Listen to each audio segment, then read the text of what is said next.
I love games. Always have and always will. Whether it's a controller and TV, dice and paper and friends, or a proper board game, you know I'm there. So when there's a game specific to the Disney parks, you know that I'm interested. And when I can collect cards as well, I think you can guess, I was already there.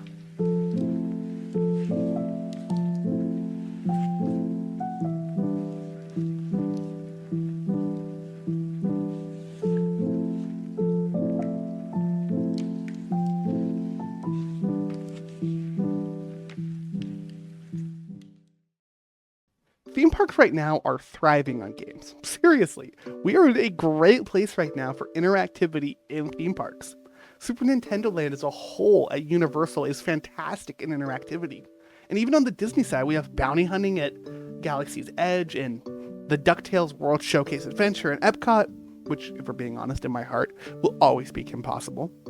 But my favorite of these interactive experiences was Sorcerers of the Magic Kingdom, an interactive card game where you run around Magic Kingdom alongside Merlin battling Disney villains who have been recruited by Hades to take over the Magic Kingdom and turn it into his summer home. The game ran in the park from 2012 to 2021. Each land of Magic Kingdom, except for Tomorrowland for some reason, housed fights with different villains as you teamed up with heroes from their respective movies. These include villains like Cruella de Vil in Main Street USA, Yzma, Jafar, and Scar in Adventureland, Ursula and Maleficent in Fantasyland, Governor Ratcliffe and Dr. Facilier in Frontierland, and the final battle with Hades in Chernobog. It was actually a pretty cool game with a fun story. Not to mention they really hit a range of characters that make my nerd heart very happy. Each villain has their own unique story as to how they're going to come to power, and it's filled with fun and references to their movies. The wild thing about all of this is that Sorcerers of the Magic Kingdom is fairly straightforward in terms of a card game fighter. And even there, it's extremely complex. But it doesn't feel right? It doesn't feel right for me to just sit here and say, woohoo, the game has layers. I feel this need inside of me for some reason to prove the complexity of this game. I feel like I'm going to regret what I'm about to do. I'm going to recreate Sorcerers of the Magic Kingdom. Obviously, the first thing I was going to do was research, particularly on card mechanics. I figured take a look at some card games, hit the famous stuff, Hearthstone, Pokemon, get a bit more understanding about how this stuff works before I have to program it. I still don't understand how the Pokemon card game works. This was going fairly well until eventually I got confused and just said screw it and started playing card games myself. But as I was playing, I realized I know someone who knows a lot more than me about one of these digital card games in particular. Marvel Snap's interesting to me because there's only been a few mobile games that have really hooked me the way that Marvel Snap has. I played since the public launch. I bought every season pass that they released up until November of 2024, I think was the first month that I stopped. And then from there, my Marvel Snap time has gone to zero in the last 2 months. Partially because we had a child and partially because I was just tired. What worked really well with Marvel Snap is the amount of the drip feed of resources, the drip feed of new cards, new characters, and the way that it redefined the meta of the game almost weekly. The min-maxing optimization of this smaller deck structure, I think, is really what worked well for the game. If I see certain patterns, I know what cards are more likely to come so I can plan ahead for that eventuality in terms of trying to, win a game. It really just came down to understanding the meta of the game. So what builds were going to be the most not fun for me to play in terms of, finding synergies between specific cards. And then it would get really mind-numbing of there's this one deck that's far and away the best thing that you can play right now. Devil Dinosaur is cool, and I got a cool variant of this card. They were really smart of okay, you have the base card, and then you can buy either through season pass or bundles they would release, or just by playing the game and getting to certain milestones and unlocking variants, different art from different artists for those cards. So like that became fun to try to be like, okay, how can I use this new card to highlight cards I haven't used as much that I have cool art of that I want to show off this cool art of. So like, I think that was a really interesting hook of the game of like, oh, I really like art from like Peach Momoko or an artist of that ilk, right? Like I would target specific cards from specific creators. So a number of different things that would just keep me coming back to it and trying new things. So, we understand the level of base complexity to this stuff, right? You know, playing a card, the card effects, etc., etc. Luckily, we don't have to worry too much about design here, at least at the base card game level. There will be plenty of design stuff later. For now, we can break out what we need into phases. First off, the general prototype. Actually building out our game here, figuring out what I need in terms of some of these design challenges, actually programming stuff. Secondly, polishing. This is mostly a bit at this point, obviously, but I want the stuff that I do to look good. I always want it to look good. Finally, testing. Seeing if I can't accomplish a similar feel to actually playing the Sorcerers of the Magic Kingdom on a significantly smaller level. That's the goal. That's the big time. That is the end result. Now, since all of this is on a significantly smaller scale and is just me in my project for all of this, we're going to be changing the rules just a little bit for Sorcerers so that you can frankly make things easier on us. First off, I am not building every single card from the game. I've pulled out a handful of the actual cards that we have enough for each type of attack because honestly, I don't want to build 70 cards. That's a lot of work. Next up, rather than having all of the cards at your disposal for every single turn, we're going to just have a hand of 5 that gets pulled at the start of a round. It's the easiest way I can think of to simulate the cards you get with your key card at the beginning of the day, but also I think it is something that's going to make this significantly easier on the smaller scale with fewer amounts of cards. You're going to get 7, you'll pull 5. I think it's a good idea to start this all off.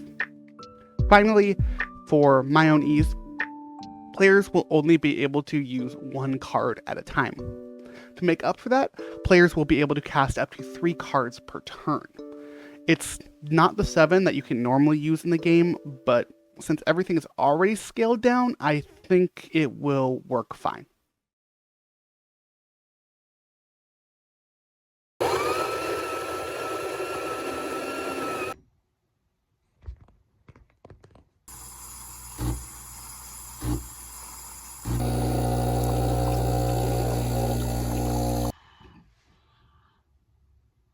So, it actually worked. I'd be surprised. I went on pretty much a 6-hour coding bender yesterday, and I've got myself a prototype. I built out a fairly simple card system in Unity, similar to that of Sorcerers. There's a bank of cards that gets pulled from at the beginning, and you get your 5. You have a health bar that I just put a general 10 health points. I'll probably adjust that later on when I balance this project out. Cards each have their own abilities and types. As cards, they look like they all have their own unique attacks, but on the back end, it's really just a singular attack function that just adjusts the type and amount of damage being done based on the card types. While working though, I did have another realization. I really shouldn't be using Disney for this project. The point of this project is very much still to recreate the vibe and the feel of Sorcerers of the Magic Kingdom. Don't get me wrong, that is always going to be the goal. But I want this to exist on the internet. And I want this to be my thing, which means that it has to be legally distinct. This is not the first time we've thought of this on the channel. I mean, we are a Disney-based YouTube channel, and I'm sure this is far from the last time we will have to consider this. But now I've got to figure out a new theme. And since I only know 2 things, it's time to jump back into the wonderful world of coffee and ghosts. That's right, folks. My apartment is haunted, and these ghosts are out to take away my favorite thing, my coffee. A group of ghosts has come in and taken my coffee beans, my espresso maker, and my syrup, and my friends will need to defeat these ghosts and get me my barista powers back so we can all stay awake and survive the future. To reach into the spectral world, they will use the power of espresso magic cards, each with unique abilities and attacks. So clearly it's a little bit ridiculous, but I think a little bit of ridiculous is a good thing. I've been laughing my butt off every time I've worked on this, and I think that that's a good thing, especially for me. So before I actually switch out those assets, I want to take just a second to talk about how this game is actually played. There are 3 designed out levels my players are going to face. There's going to be a tutorial level to actually set things up and teach them how to play the card game. There's going to be a general normal level that's going to kind of advance in the skill to really make them understand their shield. And there's going to be a boss level that's going to be the challenge point of testing them to see how well they can handle my system. Each is going to play exactly the same, with the idea of being, like I mentioned, you're building that shield to survive enemy attacks so that you can then do your own attacks, and you have to balance between the two. Fairly simple. Again, how Sorcerers of the Magic Kingdom works. Each enemy is also going to have a rage state. You see this in terms of multiple phases in a boss fight in a video game. Once my enemies hit a certain health level, they will begin to do a different type of attack that does more damage, making that shield even more important. Now, the other matter that I'm going to have to address is actually the physical space of how we are playing the game. In Sorcerers of the Magic Kingdom, you play this game by going around and finding your spots throughout Magic Kingdom, throughout the lands of Magic Kingdom. I don't have that much space to work with. I need to figure out a way to have these different levels set up in different physical locations in an area I can control. And frankly, there's really only one area I can control. So we're going to be setting up a fully working system here in my apartment, which, as I say it, is kind of insane.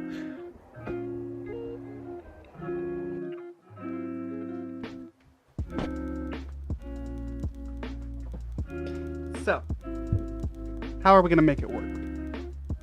Well, my apartment has 5 rooms. A kitchen, living room, bedroom, office, and bathroom.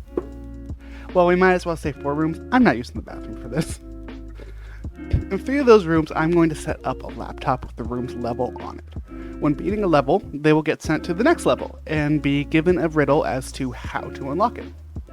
Like I said though, there is a physical element to this.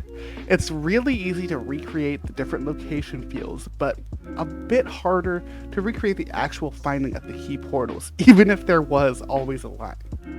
To recreate that, I'm adding a little bit of a scavenger hunt mechanic. Each laptop will have to be unlocked with a 4-digit code that can be found somewhere in that room. To somewhat recreate the feeling of scanning your key card, the players will have to scan a QR code to take them to that code. Originally, I wanted them to be able to do this entirely on their phones, game and all, just have the QR codes, but given some technical and time limitations, this is the best I'm going to be able to do on, frankly, giving myself extremely short notice for this project.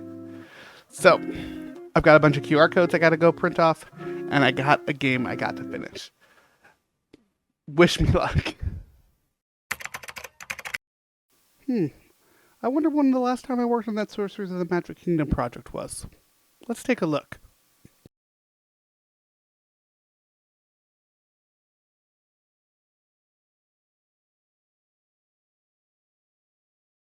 So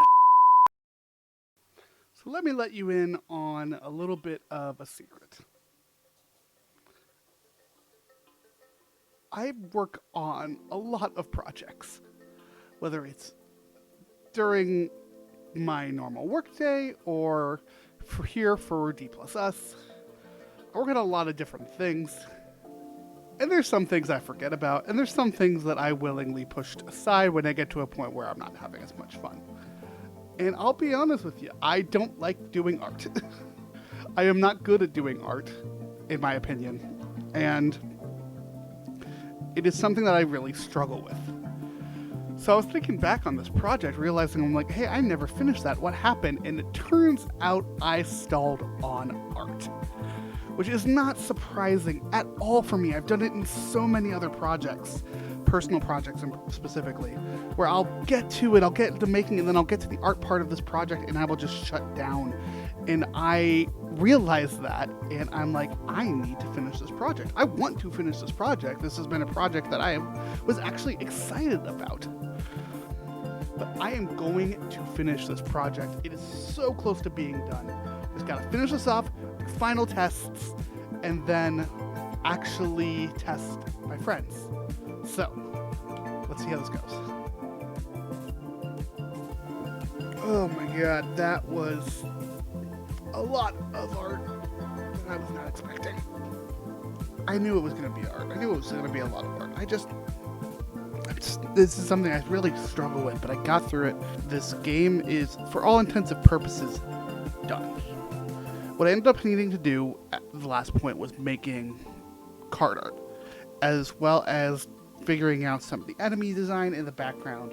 And I got it all figured out. I ended up going with a very simple style, something that I could make quickly using photos I had of some local coffee shops around Portland, Oregon to handle backgrounds, and then using some very basic animations within Unity to give it a little bit more oomph, a little bit more feel to the different levels. And I think that for what I need this project to be, it looks fine. There's a ton of polish that I want to add, but very realistically, for a project like this, a project that frankly is not going out, it is for this little video. The only people that really are going to see it in actual action are my friends who I'm going to force into playing this. I think it's fine for the moment we're at. Other polishing things, I wanted to play with black backgrounds more. I wanted to create sort of a moving background initially, kind of like Balatro, that has this kind of spatial weirdness to it. I think it really fits the magic effect of Sorcerers of the Magic Kingdom. But I just didn't have the time for that. I just want to get this project done at this point. You go for my toaster immediately? Yes. I'm not going to hit a QR code in my toaster. Oh, I thought you might have hidden it like on the side facing the fridge.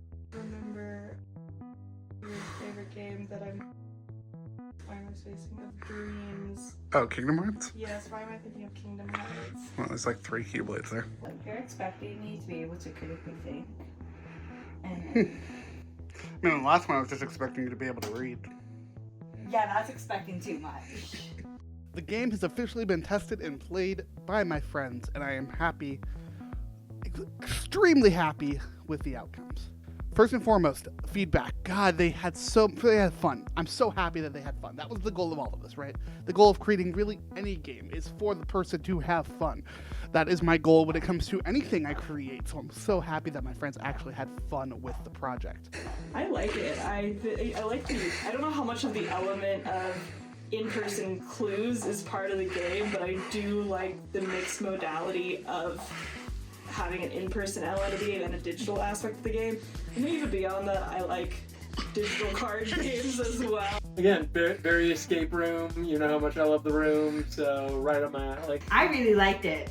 I liked the hints, and it made me think.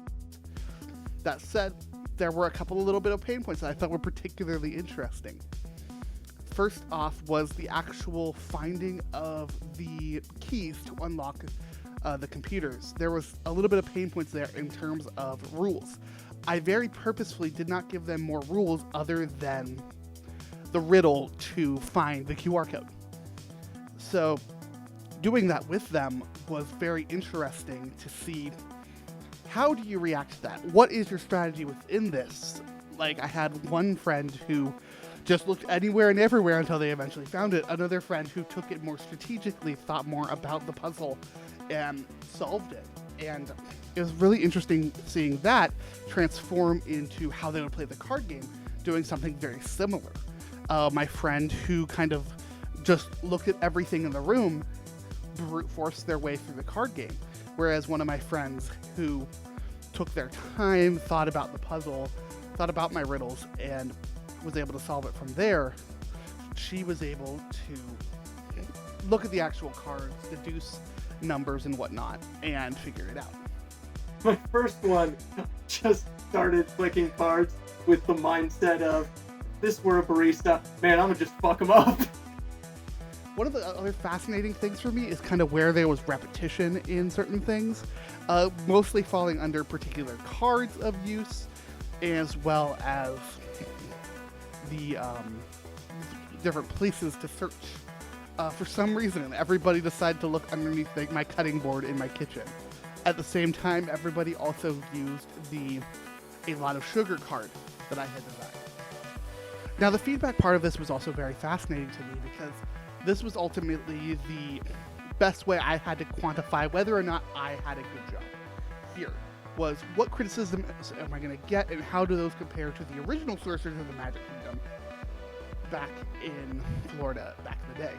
And it had got very similar criticisms that I personally had to it. The cards clearly did more damage or less damage depending on the power types than the card had the number on it, which was the goal. That's never displayed anywhere in my game, that there are weaknesses and strengths to the different enemies. And when I think about it, that was never really displayed anywhere in the theme parks as well. That was something you had to learn by playing over and over and over again. And while it's something I think works very well in a massive theme park setting, such as Disney World, it's something that doesn't work nearly as well on a smaller scale like this. When I was just clicking the cards until I got the, you did it, and move on. Ultimately, I'm really happy with how this project turned out. I think that if I wanted to, that this is a project I could iterate on time and time and time and time again. But ultimately, I have to end this video somewhere. That's the problem for me with videos and really projects in general, where it's something I can iterate on over and over, is I can very easily fall into that process, and I can see myself starting to fall back into that process already, of wanting to just keep making this little card game better and better and better. I already have ideas of how I could make it better, but for the sake of my own sanity and for the sake of wrapping the video up, I am going to pause, I'm going to stop, I'm going to move on to other things. But I think that this was a very interesting look at just the amount of process it takes to make something even as small as a 3-station, 7-card version of Sorcerers of the Magic Kingdom without any of the storyline, any of the voice acting and animation that it takes to get into things. A very much more basic version of the thing to really illustrate how amazing Sorcerers of the Magic Kingdom is. I would love to see Sorcerers in another light. I would love to see more things like that. Interactivity, I think, has such an important role in theme parks, like the stuff I mentioned at the top of the video. I understand more, though, why it's so difficult to nail. And I hope we see Disney, Universal, and anyone in the theme park space take more swings at it. Because ultimately, at the end of the day, when you have interactivity in a game that can be played physically amongst thousands of people, you have something extremely special.